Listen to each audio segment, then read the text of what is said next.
রাধে রাধে বন্ধুরা, জয় শ্রীকৃষ্ণ। বন্ধুরা, সমাজে একটি কথা আমরা প্রায়ই শুনে থাকি। যদি কোনো নারী স্বামীর জীবিত অবস্থায় মারা যায় অথবা স্বামীর সঙ্গে সতী হয়ে মৃত্যুবরণ করে, তবে সে নাকি সরাসরি স্বর্গলাভ করে। কিন্তু কখনো কি ভেবেছেন সেই নারীর কি হয় যে তার স্বামীকে হারিয়ে একা হয়ে যায়, যাকে সমাজ বিধবা বলে তিরস্কার করে? সে কি স্বর্গের অধিকারী নয়? তার কি কোনো পুণ্য নেই? তার জীবন কি সত্যিই অভিশপ্ত? নাকি গরুর পুরাণের অন্তরে লুকিয়ে আছে এমন এক গভীর সত্য, যা শুনলে আপনার হৃদয় কেঁপে উঠবে? আজ স্বয়ং ভগবান বিষ্ণু আমাদের সেই গোপন সত্য জানাবেন। বিধবা নারী কি স্বর্গলাভ করেন নাকি না, আর তার প্রতিটি অশ্রুর ফল কি? প্রাচীনকালের কথা, বৈকুণ্ঠলোক। চারিদিকে অপার সৌন্দর্য, অসীম শান্তি, দেবগন্ধর্বদের মধুর সঙ্গীতে মুখরিত পরিবেশ। সেখানে ভগবান বিষ্ণুর সামনে বসে আছেন গরুর দেব। কিন্তু আজ তার মনে একটি গভীর প্রশ্ন, তার চোখে কৌতূহল, মনে অস্থিরতা। গরুর দেব হাত জোড় করে বললেন, প্রভু, পৃথিবীতে একটি কথা বারবার শুনতে পাই, শুধুমাত্র সেই নারী স্বর্গলাভ করে যে সুহাগিনী থাকে। কিন্তু যে নারী তার স্বামীকে হারায়, যে একা হয়ে যায়, যাকে সমাজ বিধবা বলে তিরস্কার করে, তার কি হয়? সে কি স্বর্গের অধিকারী নয়? তার পুণ্য, তার তপস্যা, তার ধর্ম, তার চরিত্র সবই কি শুধু এই কারণে অর্থহীন হয়ে যায় যে তার স্বামী আগে শরীর ত্যাগ করেছেন? গরুর দেবের কণ্ঠে ছিল গভীর বেদনা। তিনি আবার বললেন, প্রভু, সমাজ বলে সিঁদুর মুছে গেল, চুড়ি ভেঙে গেল, শাড়ি বদলে গেল, অর্থাৎ জীবন শেষ। কিন্তু কি সত্যি একজন নারীর পবিত্রতা শুধু তার সুহাগেই সীমাবদ্ধ? তার ত্যাগ, তার ভালোবাসা, তার সততা, তার সেবা সব কি বৃথা হয়ে যায়? এই প্রশ্নে যেন বৈকুণ্ঠ লোক নিস্তব্ধ হয়ে গেল। দেবতাগণও অনুভব করলেন, এ শুধু একটি প্রশ্ন নয়, এটি অসংখ্য নারীর অন্তর্লুকানো যন্ত্রণা। গরুর দেব আবার বললেন, প্রভু, যখন কোনো সুহাগিনী মারা যায় সবাই বলে সে সরাসরি স্বর্গে গেল, কিন্তু যখন কোনো বিধবা মারা যায় তখন কেউ কিছু বলে না। কেন? তার কর্মের কি কোনো মূল্য নেই? ভগবান বিষ্ণু কিছুক্ষণ নীরব রইলেন। তার দিব্য দৃষ্টিতে যেন গভীর করুণা ঝলমল করছিল। তারপর তিনি মৃদু স্বরে বললেন, হে গরুর, তোমার প্রশ্ন অত্যন্ত গভীর, কিন্তু এর উত্তর খুবই সহজ। কারণ সত্য সব সময় সহজ, মানুষই তাকে জটিল করে তোলে। মানুষ বাইরের চিহ্ন দেখে বিচার করে, কে সুহাগিনী, কে বিধবা। কিন্তু ধর্ম কখনো বাহ্যিক রূপে নির্ধারিত হয় না।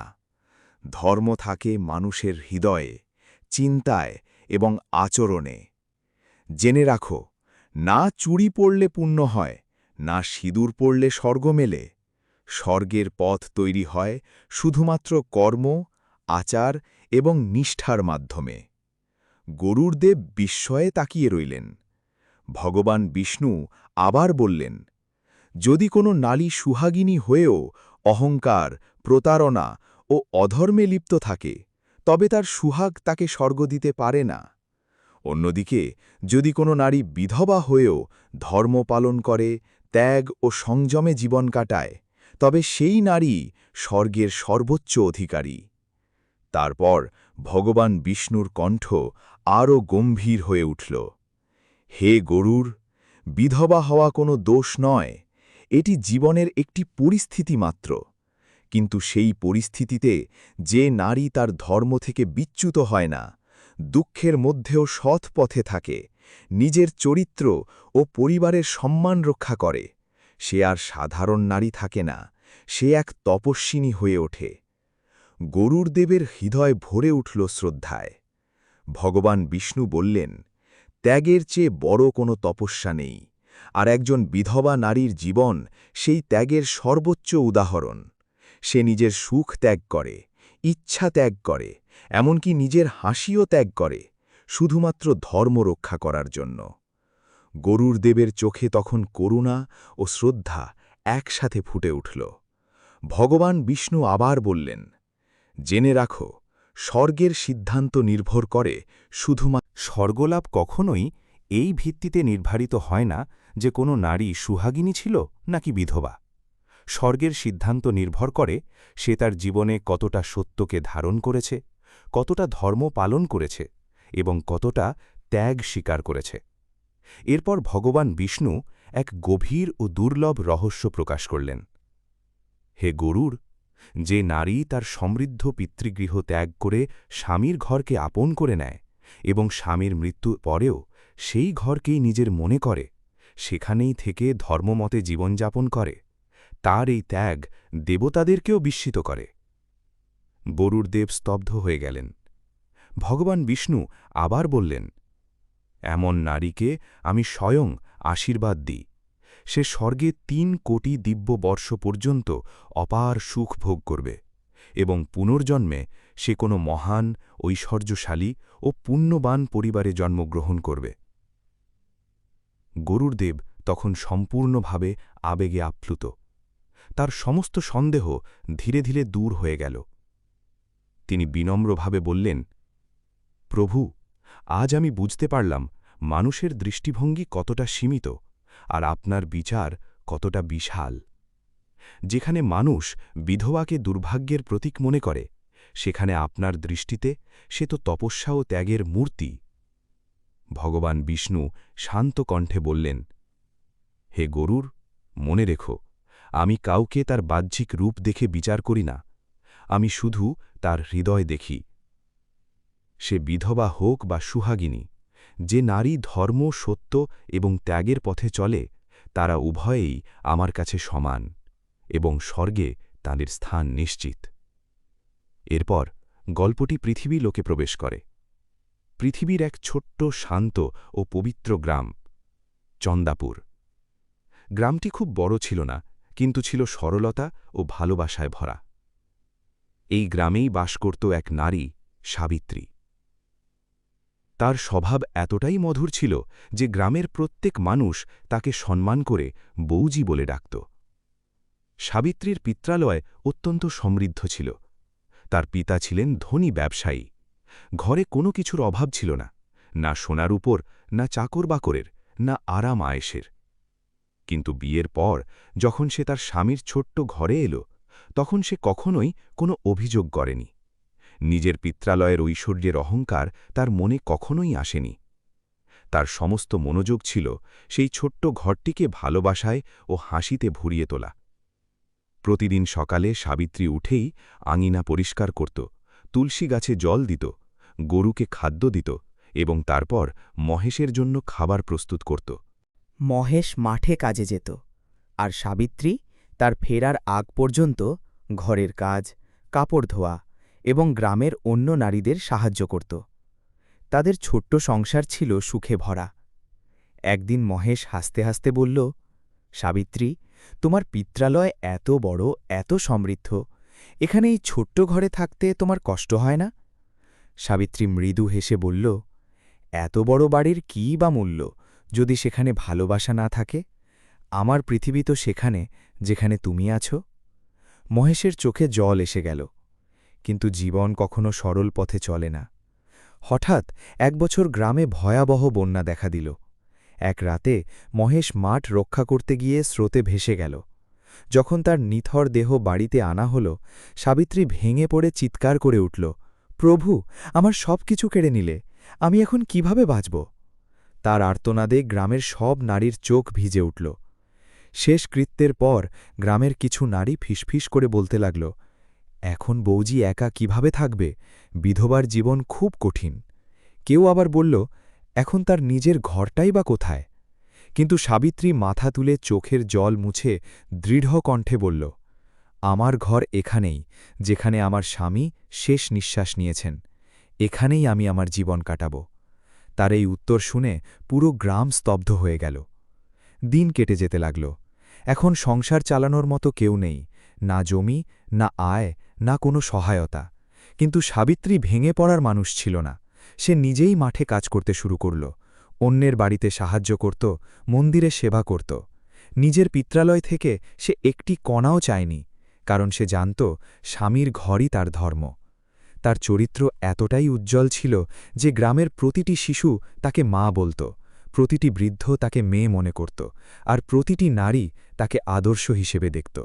সে কখনো কারো নিন্দা করত না, কারো কষ্টের কারণ হতো না, কারো চরিত্র নিয়ে প্রশ্ন তুলত না। তার জীবন হয়ে উঠল ত্যাগ, সেবা ও সংযমের এক জীবন্ত উদাহরণ। দিনে সে সবার সাথে হাসি মুখে কথা বলত, কিন্তু রাতে প্রদীপের সামনে বসে নীরবে কাঁদত। প্রদীপের শিখা যেন তার ব্যথার সাক্ষী হয়ে কাঁপত।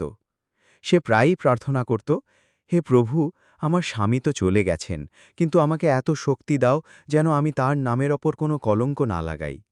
তার এই প্রার্থনা স্বর্গ পর্যন্ত পৌঁছে যেত। একবার তার পিত্রালয়ের লোকেরা এসে বলল, মা, আমাদের সাথে চলে চলো, এখানে একা কষ্ট কেন পাচ্ছ?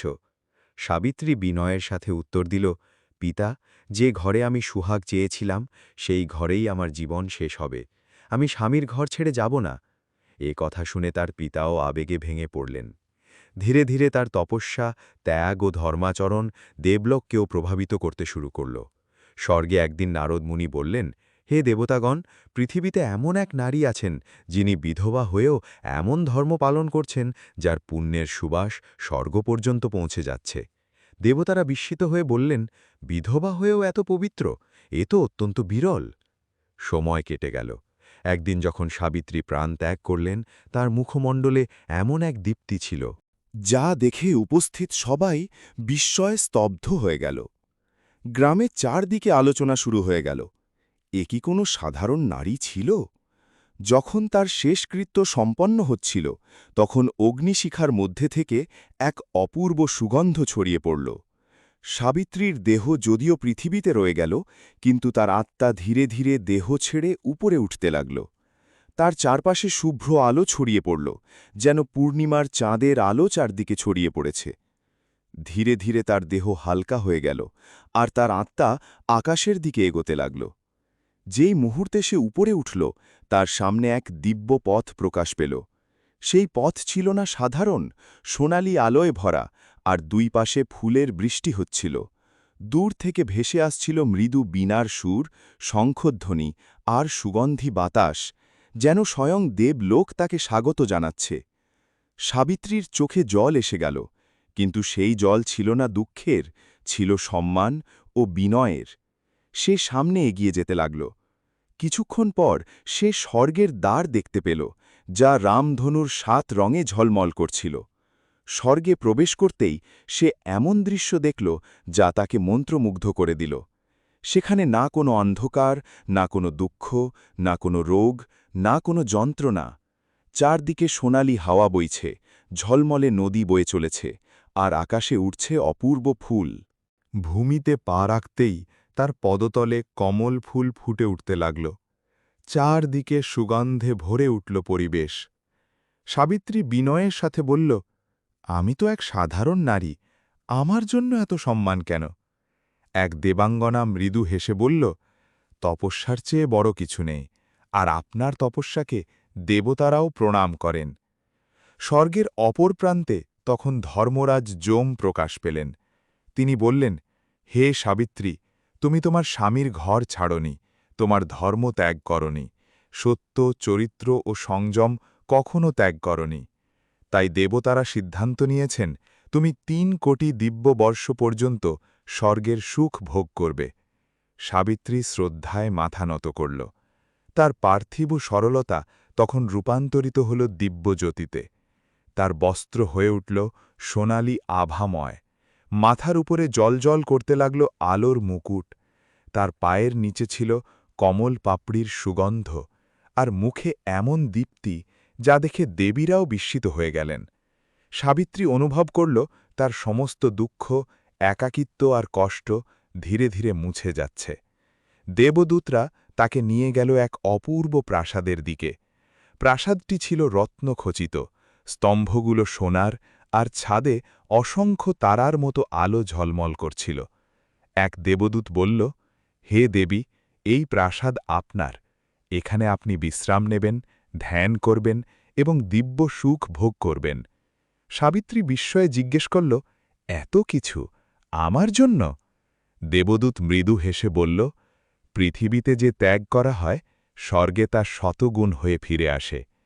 ঠিক তখনই এক উজ্জ্বল আলো তার সামনে প্রকাশ পেল। সেই আলো থেকে আবির্ভূত হলেন মহেশ, তার স্বামী, দিব্যরূপে। তিনি বললেন, প্রিয় সাবিত্রী, তোমার কারণেই আমিও এই উচ্চ লোকে স্থান পেয়েছি।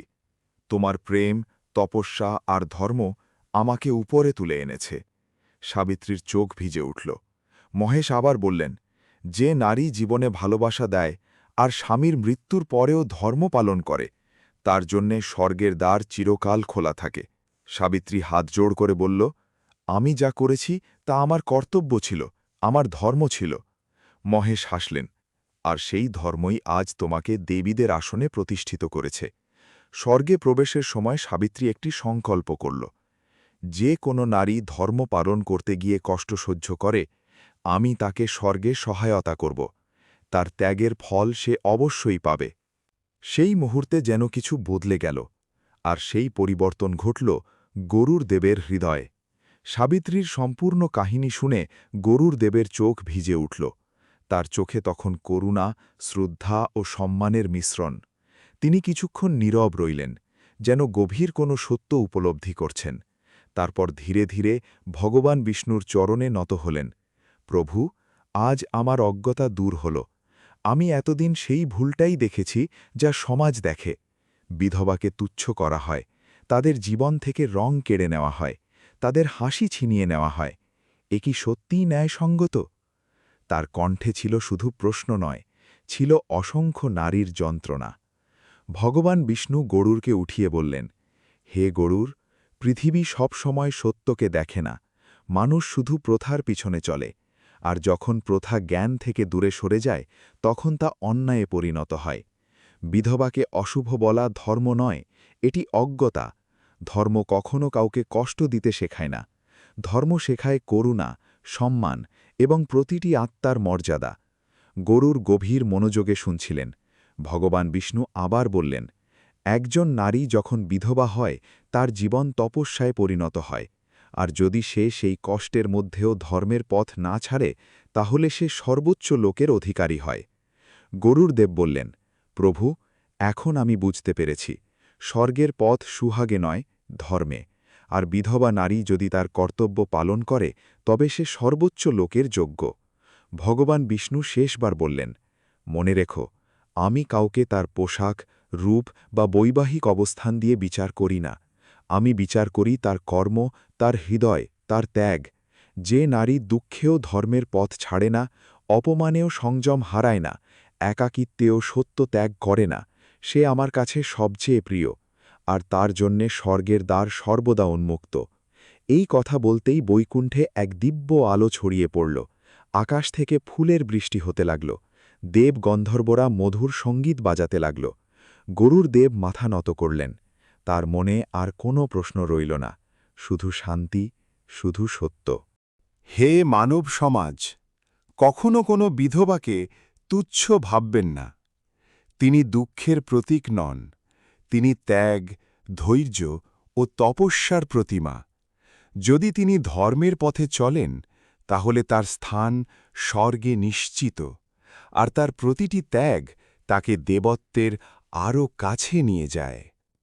বন্ধুরা, গল্পটি ভালো লেগে থাকলে অবশ্যই ভিডিওটি লাইক করুন, চ্যানেলটি সাবস্ক্রাইব করুন এবং কমেন্টে লিখুন, জয় শ্রীকৃষ্ণ।